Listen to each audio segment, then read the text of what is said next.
my breakfast. Well, then go on to school. Come on now, Hetty, eat your breakfast.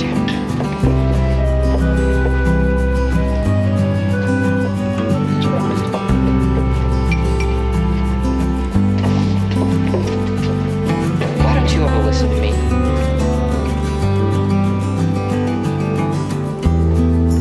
All right, talk. I don't want to go to school. You told me you don't want to go to school. You told me until my head's ready to spin. Now your pa says you're going, and that's final. He ain't my pa.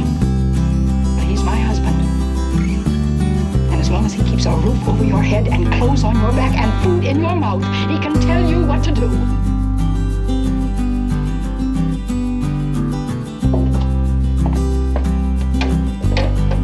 You never listen to me. You side with him against me all the time. You make trouble all the time. Now go on, get. Treats the dog better than he treats me. He comes at me one more time with that belt, and I'm gonna tie it around his... You know what? You gotta do as you're told. Okay, here we go.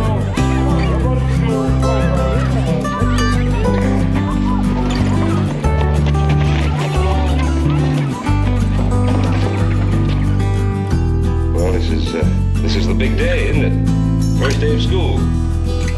And in a new schoolhouse. Well, actually, this is just a temporary one. We're going to be building the new one pretty soon. From now on, you're going to be doing your learning right here. I want you to meet Mrs. M.K. Curtis.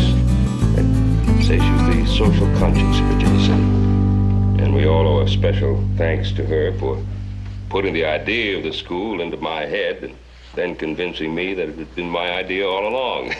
You'd have come to it, Ben. It didn't take much besides common sense. And now I want you to meet your new teacher, Dr. Lyman. Probably the best educated man in this part of the world. You said you wanted the boy, Ben. I don't know why. You'll never pound anything into his head. Good, I think you better take your seat with the others.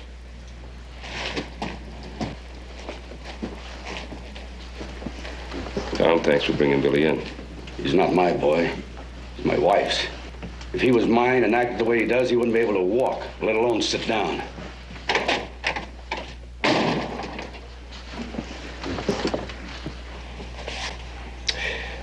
Well, I think this school offers everybody a big opportunity. Some of you may grow up to be smarter than we are. Ben, if you go on talking much longer, school will be over for the day. Yeah, I guess you're right. Well, Doc, it's all yours. Thank you, Ben.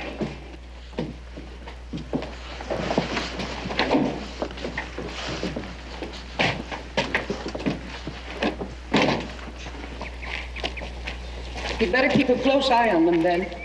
They look like a difficult group to handle. I'll watch them closely. You'll see that you do. I'm afraid it's going to take much more than your speeches to make a real school out of this place. Tilda, you're an amazing woman. Here you are with all the money in the world, so you shouldn't have to worry about anything, and yet you keep worrying about other people. That's probably because I can remember what it was like when we first came here, before my husband made his strike. It was a fight. It was a scramble just to stay alive. I don't think education cures all the world's ills, but I do think it helps. Yeah. Good day, Ben. All right, Louise.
hop on. I'll give you a ride. I want to ride.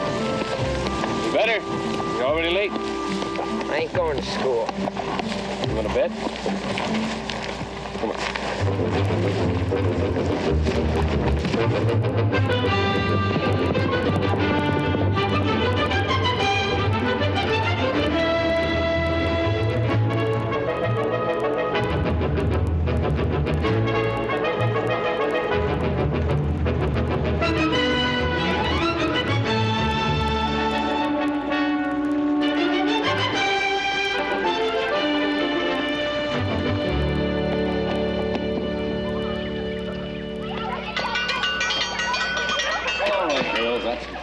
Let's go in.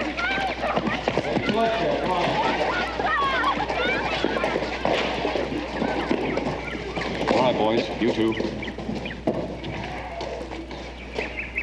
Inside. Come on, let's go. By the shores of Gitchigumi, by the shining big sea water, stood the white wigwam of Nokomis. Continue, Ted. I don't like reading, and even if I did, it wouldn't be about Indians. My pa don't like them either. Said your pa ain't going to school, you are. You do what you're told, all right? There the wrinkled old Nokomis nursed the little Hiawatha.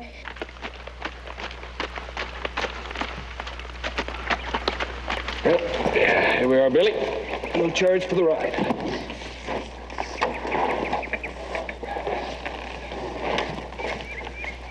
Well, come on. You're going to get all by yourself, or you're going to do it my way? Very good, Ted. Deborah, do you know what Longfellow is trying to show us? That Indians have babies, so does everybody else.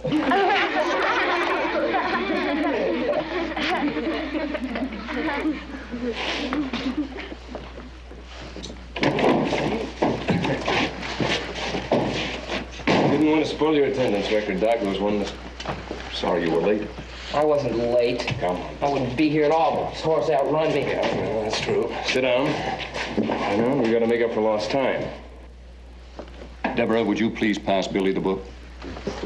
Billy, the class has been reading parts of Longfellow's poem, Hiawatha. I'm sure you'd like to take your turn.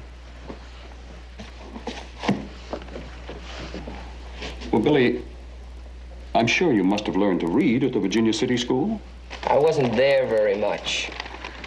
They didn't send a posse after me.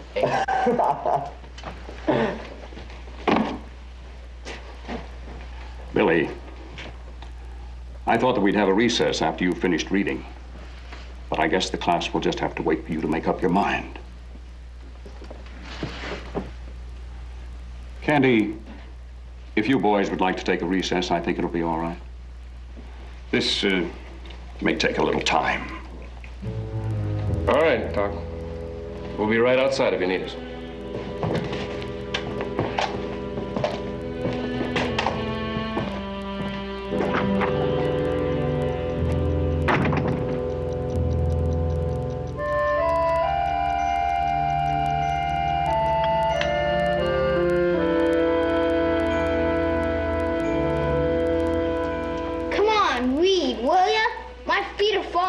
From sitting. You keep out of this, you little pipsqueak. No need to rush. Let Billy take all the time he needs. We missed recess. I'm sure the class won't mind going without lunch.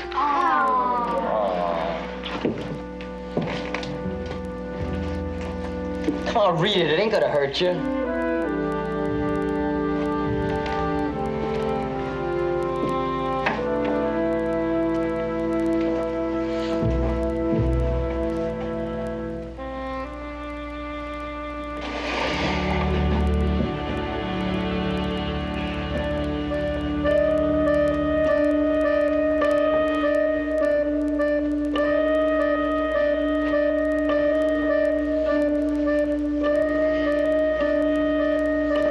Wake up, Billy, will you? Come on, get it over with. Come on, my stomach's rumbling.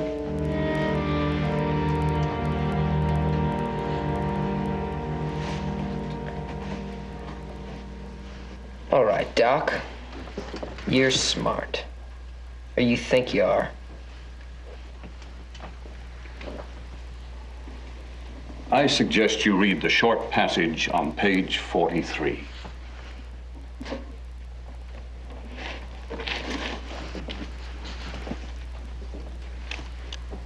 Billy, would you please stand?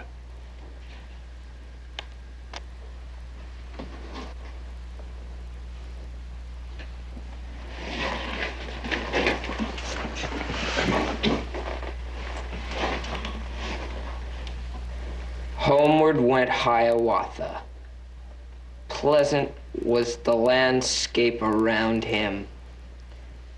Pleasant was the air above him. For the bitterness of anger had departed wholly from him. Excellent, Billy. Particularly fitting. That's about an Indian, not me. Perhaps, in time, you'll be as bright as an Indian.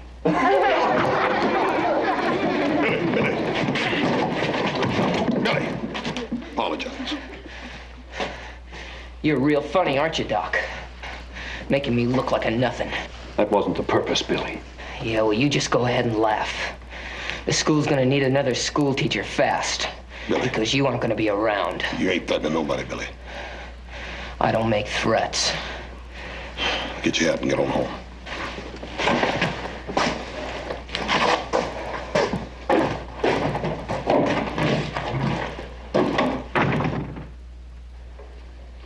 I heard all I want to hear about that school. All I said was they don't teach you nothing you can use. If they don't teach you nothing else, you'll learn to speak when you're spoken to, and that'll be a big help. Big words, that's all they throw at you. I don't need big words. I want to be a blacksmith. I don't care what you or anybody else says. I ain't going to school no more. There's only one language you understand. Let go.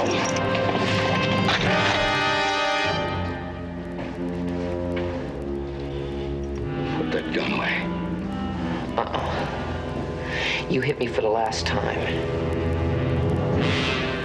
You make one move and I'll put a bullet in you.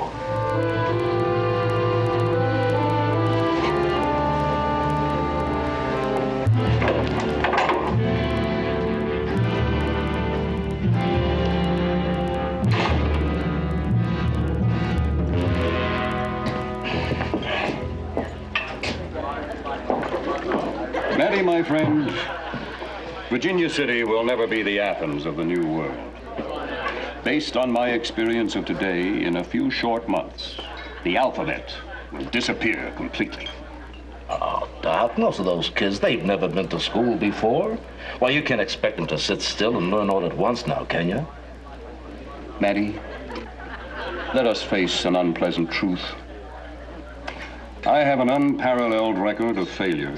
Ranching, mining, even dentistry. And now I can add to the list school teaching. Oh, no, come on, Doc, that's not true. You're a real smart man. Well, listen, Doc, you know that most everybody in this town comes to you asking for advice. There's Judge Morgan, the sheriff. Yeah, I seem to have all the answers for everyone, except myself. Yeah, but don't take my word for it. There are certified witnesses. Doc. Oh, you better give me another one. It may dull the pain a bit. Ben, I hereby tender my resignation as headmaster of the Ponderosa Preparatory School, and that will save you the embarrassment of firing me. Doc, nobody's firing you. I know you're discouraged, but I sure would like you to stay on as teacher. Ben, I can't handle it. That Burgess boy and his friends, they'll turn the place into a shambles daily. There won't be any more trouble with the students, big or little. I didn't realize the Cartwright reputation included miracles. Just one of the easier ones. Will you stay on, Doc? It's a crime to ruin a consistent record like mine. Never once sullied by success. But if you want me to, I'll stay. I want you to. I'll see you in the morning then. Good night, Matty. Matty, may I have a nightcap? I'll need a good night's sleep. Break it up! Break it up, you two! Now look, if you want to finish this fight, there's a big street outside. He called me a thief. Yeah, well, nobody's invented another name for it. Gentlemen, let's pretend to be civilized. What seems to be the trouble? The trouble is he don't want to believe what is written down legal in black and white. That's not true. My father wanted me to have the lucky caller. Easy. All right, now, one at a time. Dick, what is the earth-shaking problem? Well, Doc, a few months ago, my father wrote me. He knew he was pretty sick. He wanted me to come back here and take things over for him. When I got to town, he was already dead.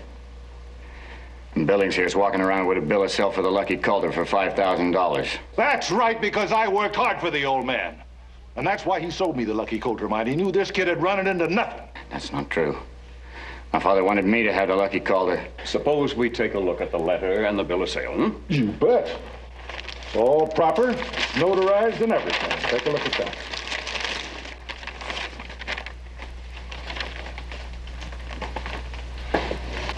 Go ahead and read it out loud, Doc. I want everybody to know what a thief he is.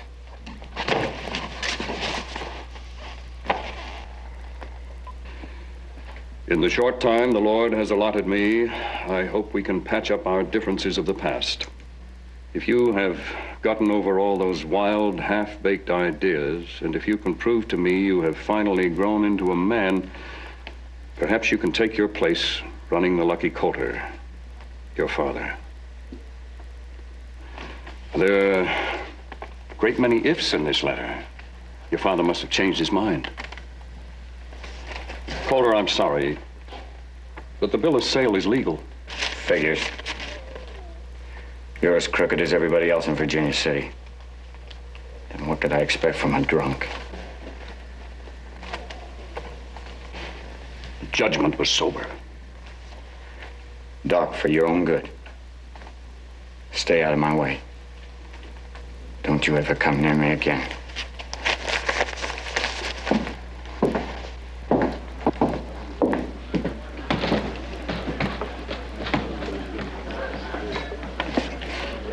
Doc, I have my bill of sale back. Oh, I'm sorry. I was studying it.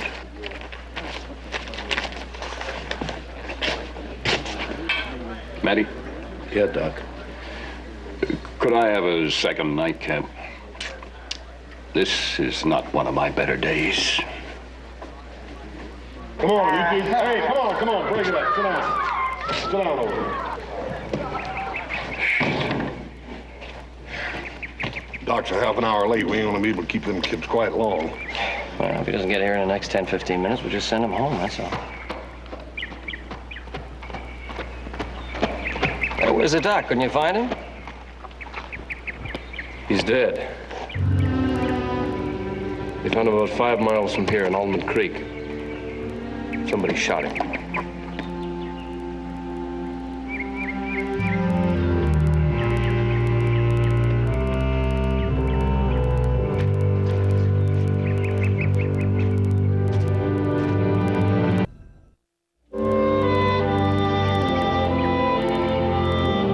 There's at least a dozen of us out trying to round up people who might know something that'll help. I'm here, Joe Cartwright's over at Chip Lang's. The sheriff just wants to see Billy, that's all. Got to tell him, Nora. Wouldn't be right not to tell him. Well, it's for the best, I guess. That boy's a bad one.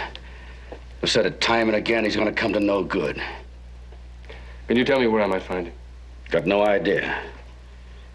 But I can tell you what he done last night. He threatened to shoot me, put a bullet in me, in my own house with my own gun. Generally, it takes two to start an argument. What was the fight about? There was no fight. He's just mean. Do you have any idea where he might be? Nope. But I ain't finished telling you what he did. He sneaked back last night and took the best horse and the best saddle on this place. Stole him from his own family. What about his friends? Is there anyone special he hangs out with? With Chip Lang and that Henry boy, they's always underfoot. Wanted to take him to hunt or to fish. Anything, so long as it didn't have anything to do with work. Thank you. Does the law figure, then, that Billy killed that teacher? Is that the way of it? It's gotta be. He threatened to shoot me, didn't he? Nothing's settled yet, Mrs. Burgess.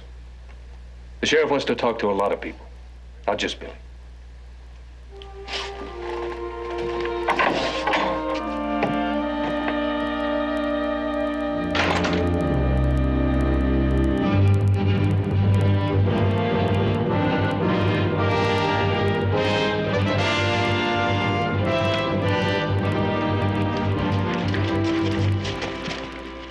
He left home last night. They haven't seen him since. He had a fight with his old man. Stole his rifle. Now, I went over to Chip Lang's. They haven't seen him in about a week. We better go to Jeff Henry's. Now, let's hit it.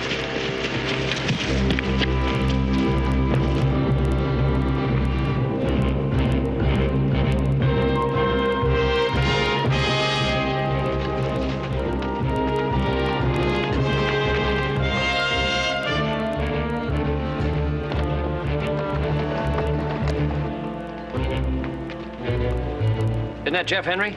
Yeah.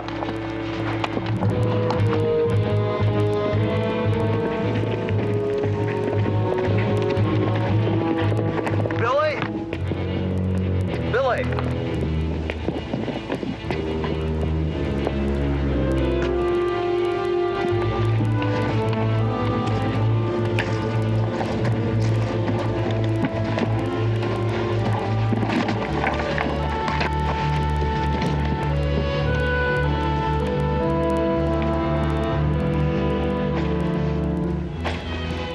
This all you brought? That's all I could get without cleaning out the cupboards.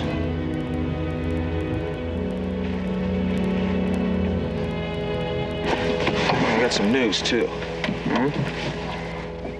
Doc Lyman was killed. Bushwhacked. Yeah, so? That's all I know. You don't know who did it? Yeah, not that I heard. Posse's out riding, though. Hunting. Let him. Enough grub to get me to Sacramento, that's all I care. Hey, well, what are you gonna do when you get there? Lots of things. Cowhand, maybe? Or a gunfighter? You gotta be awful fast to be a gunfighter. I am fast. The more I think about it, better I like it. People don't yell at you when you're a gunfighter. They say, yes, sir.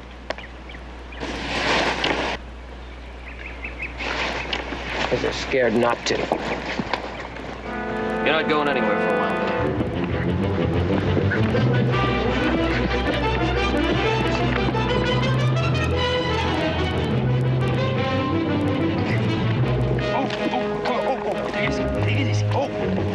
Come on, Billy. Nobody's gonna hurt you.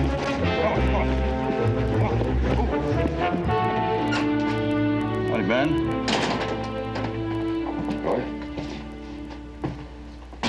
What I heard just now true? You and Candy brought Billy Burgess in? Yeah, he's on his way to Sacramento. And he just confessed to the killing of Doc Lyman.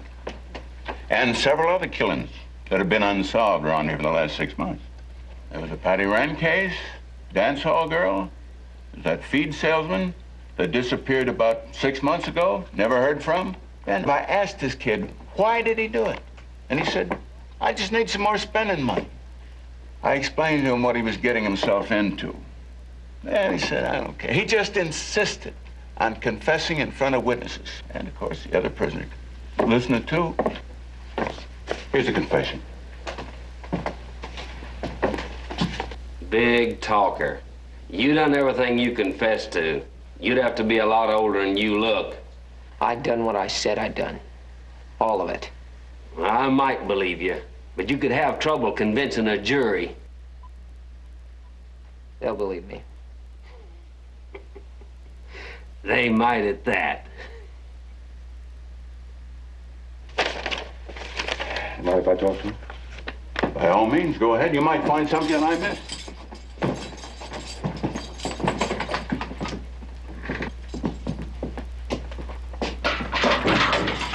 Don't let him scare you, kid. He ain't a lawyer nor a sheriff. He's just a Cartwright. Now you shut up, Sully. Call me if you need me, Ben.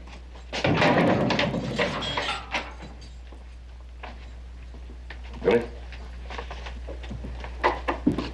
Mind squinching over a bit so I can sit down?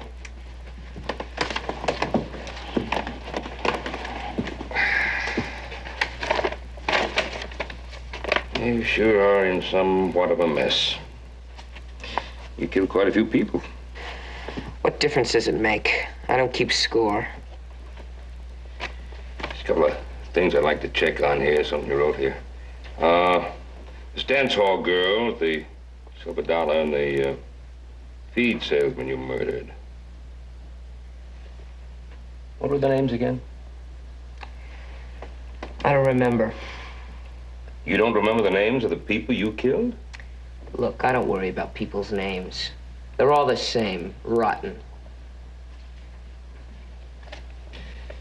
You realize you're probably the most important criminal in Virginia City right now? No one else in Virginia City killed 3 people. Maybe years ago, but not now. People will remember Billy Burgess.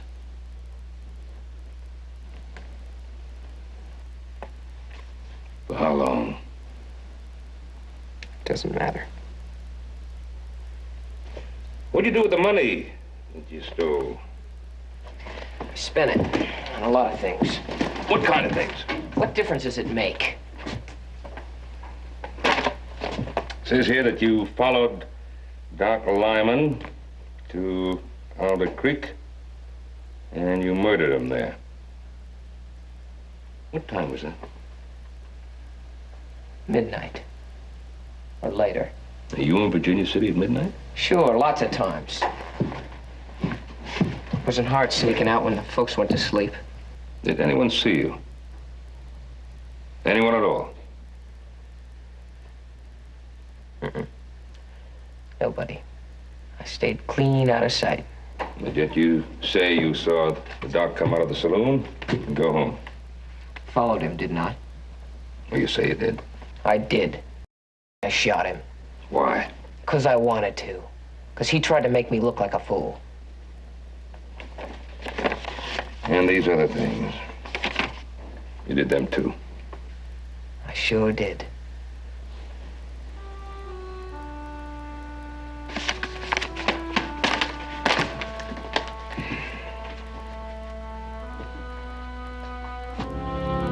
Roy? Come here.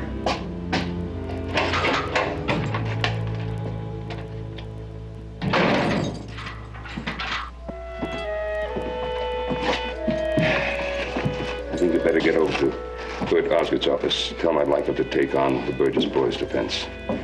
What'd he tell you? Joseph, that boy needs the best lawyer in town. Save your time and your money, Ben. There isn't going to be any trial.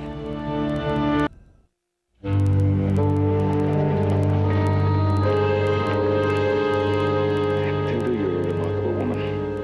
And I can't begin to add up what Virginia City owes you. But you can be wrong. I must admit you disappoint me, Ben. I had thought you'd be the one man who would understand. Understand what? That you don't risk sending a boy who's underage to the gallows. You just don't take a boy who has been beaten and mistreated ever since he was an infant and force him to stand trial for something over which he had no control. Or had nothing to do with. That's beside the point. Is it? I think it is. Judge Rogers, you and I have thought this out very carefully, haven't we? What we're doing is a little unusual, but Matilda has convinced me it's the humanitarian thing to do. Of course it is.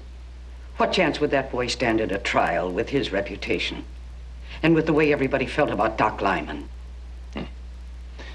Now it's the humanitarian view. We just railroad the boy out of town quietly. That's a very cruel thing to say, Ben Cartwright. Nobody is going to railroad anybody. There will be a closed hearing tomorrow morning. And Judge Rogers will turn the boy over to the warden of the Nevada State Penitentiary, not as a prisoner, but in the warden's custody. He will live with the warden until he is grown. And then, if he is a useful member of society, the judge will set him free. Now, what is so terrible about that? Oh, it sounds perfectly marvelous. There's just one question. What if the boy is innocent? Innocent? Ben, there's a signed confession admitting 3 murders. And despite that confession, Hoss and Little Joe and I are working day and night trying to prove it is not true. If the boy is innocent, which is very doubtful, he'll have ample time to prove it when he's grown. Meanwhile, we just sweep the whole mess under the rug. Matilda, how'd you like to be that boy's age right now? And look forward to living for years under the stigma of murder? I'd find it easier to live with than hanging. Would you? I wonder.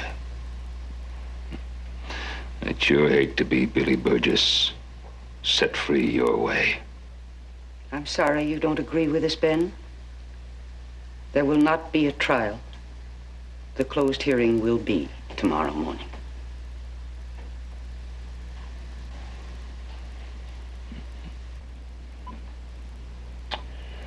I just don't know how Carson City is going to look at this. What's Carson City got to do with it? Well, I'm sending a wire to the state's attorney in Carson City, requesting that he assign a new judge to this case. I don't think he'd approve the way you and Mrs. Curtis are handling it. Ben, we're old friends. We can thrash this out. Then make your ruling now, Judge. Either it's a real trial, or I send that wire.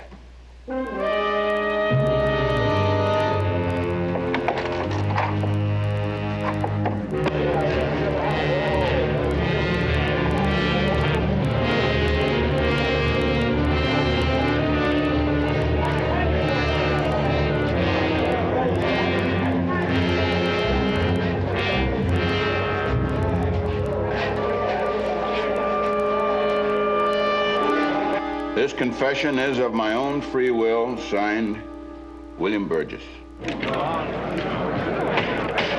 Order, please. Your Honor, this confession is ridiculous. The boy didn't know what he was signing.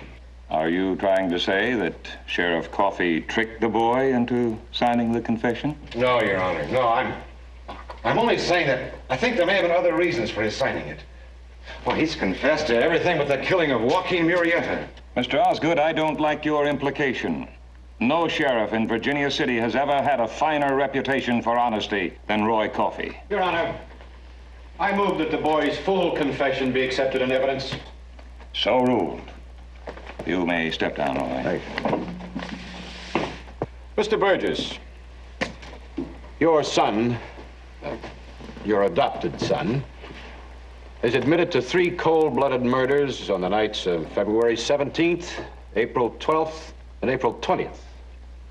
Now, Mr. Burgess, did you see the boy on any of these nights?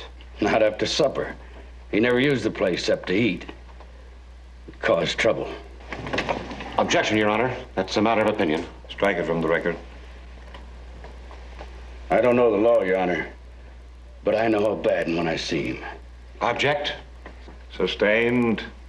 Mr. Burgess, on the night the murder of Randall Timon occurred, wasn't there a bitter argument between you and Billy? With him around, there was always an argument. That night, he threatened to shoot me. Threatened you? Wasn't he only trying to protect himself? Not the way I saw it, and I was there. Didn't Billy tell you that night that he's going away for good? That he's going to California? And isn't that the only reason he was hiding out when the sheriff's men found him? That's his excuse. It doesn't seem to be helping him much.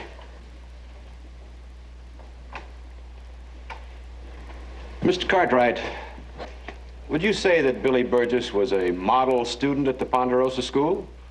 Oh, he wasn't much different than the rest of the youngsters. It's sort of hard to talk a young fellow like that into liking school. You mean he was no different from any of the others? Well, he's a little bigger, maybe a little noisier. Mr. Cartwright, Did any of the other students threaten the teacher? No. You did hear the threat. You reported to the sheriff, didn't you? That's correct. Come outside, it's very important. Well, but... Please answer the question yes or no. Answer the question, Mr. Cartwright. Well, yes, but... That's all. Thank you, Mr. Cartwright. I have no further questions, Your Honor. What is it? I think we finally got something. You know Matty over at the Silver Dollar Saloon? He told us that Dick Coulter had a big argument with Doc the night before the murder. Coulter was real mad, told Doc to stay away or else. Let's go see him.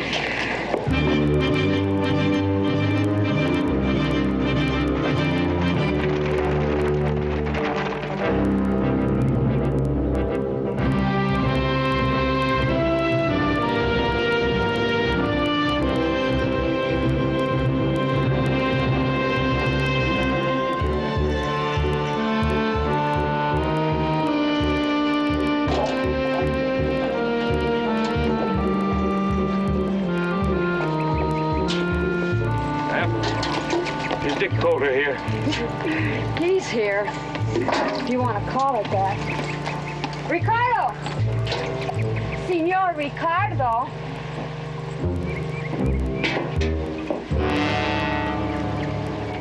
Ben! Oh, you see, Inez, I told you Providence would provide us. And I found us another little bottle of whiskey, too. I don't care about whiskey. I want horses so we can get out of here. Ben, I've disappointed the little lady. And whiskey's always been a little bit of that problem. Dick, when was the last time you saw Doc Lyman? I haven't seen him since the night he delivered his brilliant judgment on the luck he called her. You haven't seen him since then? That would have been a little bit of a miracle, Ben. You see, immediately following my humiliating defeat, Inez and I came back here to do us a little bit of celebrating. The horses, they didn't have the same idea. They went back to the livery stable. Ay, que stupido. You rent cheap horses. Oh. You've both been here since the night of that argument? By no choice of mine. As you can see, I'm fast approaching a famine. What do you want to know about Doc Lyman for? No reason now. We'll have the livery stable send you a couple of fresh horses. Have them send me out a few bottles, too, because I'm going to need it.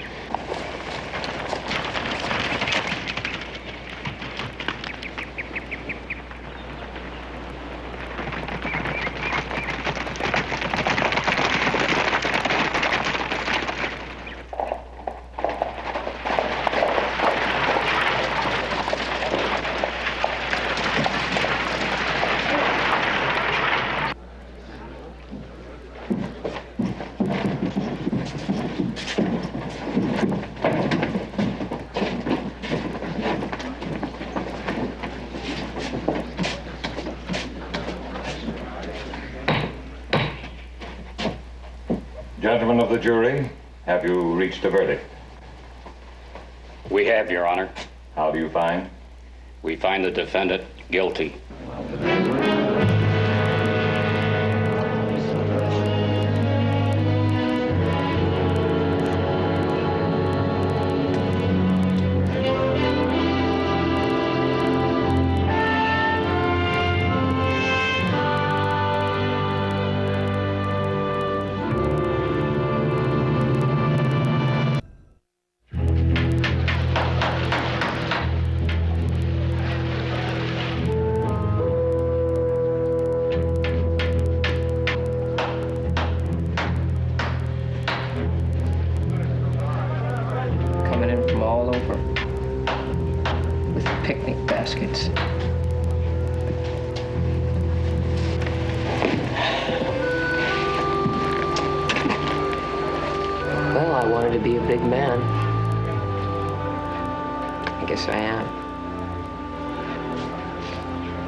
Killed Doc Lyman, Mr. Cartwright, or anybody else.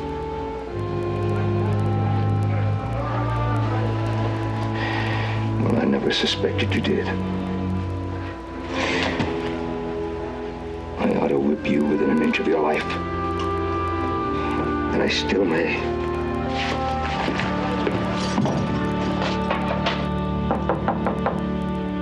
Come in, Ben. I thought it would be you. Have you come to ease your conscience? Matilda, I need your help. Now you need my help. Yes. Now when it's too late. I just got through talking with Roy Coffey and Judge Rogers. We're going to send a wire to the governor, asking for a stay until we get new evidence. What new evidence? The boy's innocent, Matilda. We'll find new evidence. You still want to gamble with that boy's life, don't you, Ben? One thing that you could always say about my husband. When he sat down to play poker, he knew what the odds were. May I have permission to use your name? The lad wait with the governor. No. I won't do it for you. But I will do it for the boy. I don't know how much good it will do. Thank you. I'm sorry for you, Ben. You're going to have to live with this for a long time. I know I won't be able to sleep nights, and it wasn't my decision. It was yours. Come in. Oh, hello, Ben. I hate to bother you, Miss Curtis, but I'm going to have that check for the Lucky Coulter. My stage leaves in about 10 minutes. Oh, yes, Walt, I'm sorry. My mind has been on other things. I'll get it for you.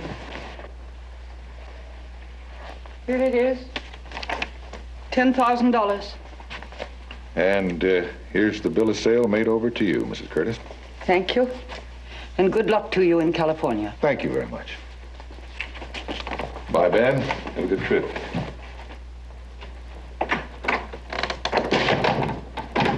Why would he sell you the Lucky Coulter for $10,000? He could get 40 or 50,000 for it. Well, I don't see that that's any of your business, Ben. You see that bill of sale? Really, I'm quite capable of handling my... May I see it, please? It's all signed and legal and notarized by Merv Travers.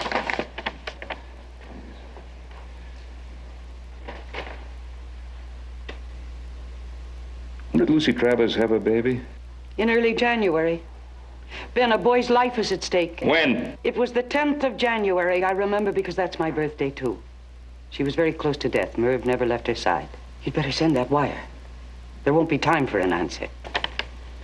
I'll have to send that wire.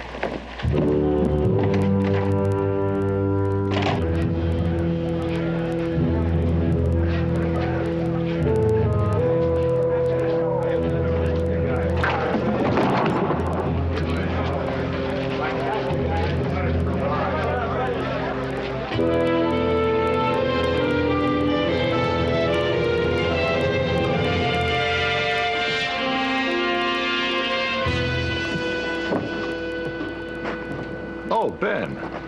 Did you come see me off? Yeah, in a manner of speaking, I suppose I did.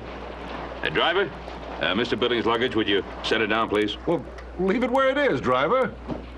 What do you think you're doing, Ben? Well, I've just been looking up the Lucky Coulter bill of sale. It's kind of unusual. According to the date, January 10th. It was signed by the notary on a day when he wasn't even around. Merv Travers signed it, and he put his seal on it. No, he didn't. You see, on the day that you say he signed it, Merv was taking care of his sick wife. Oh, you can easily check up on that. Just ask Merv. Well, I'm going to miss my stage, Ben. Doc Lyman smelled something funny, too, and checked up on you. Found out that old man Coulter's signature is a forgery, too. Is that why you killed Doc Lyman?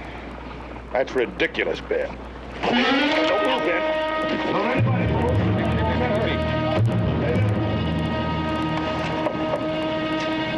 Get back. Let me go. Let me go. Please, let me go. Drop your gun. No. Please, let me go. I don't want to go with you. Get off. Get off. Do as he says.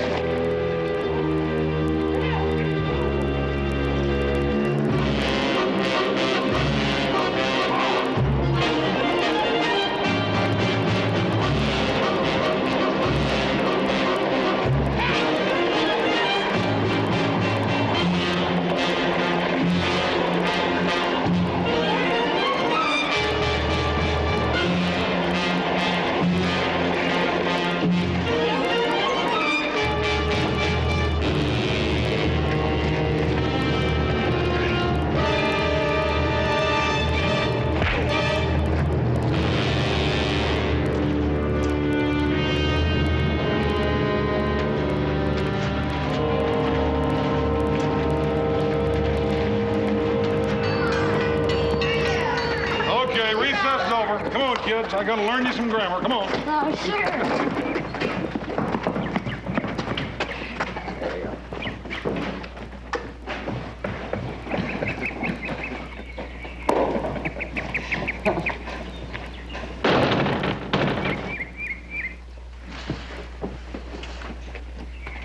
The new teacher seems quite capable. Yes, as a matter of fact, size and brawn were taken into consideration for the job.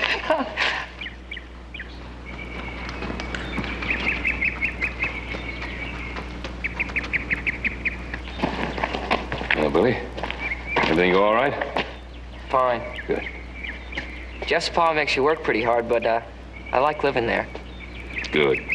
Thanks for arranging it, Mr. Cartwright. He wanted you. Asked for you. You better get in there before it's too late. That horse is a rough headmaster.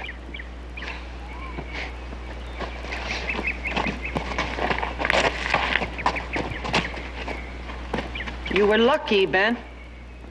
You took a big chance. Yeah. I'd do it all over again if I had to. I'm sure you would. Now, we're not really in any argument. We both want the same thing. Protection for the officers from those horrible adult laws, and protection for their rights, too. That's a large order. Yeah, I suppose it is. Oh, I guess we won't see it in our time. Maybe someday. And people are too smart not to change.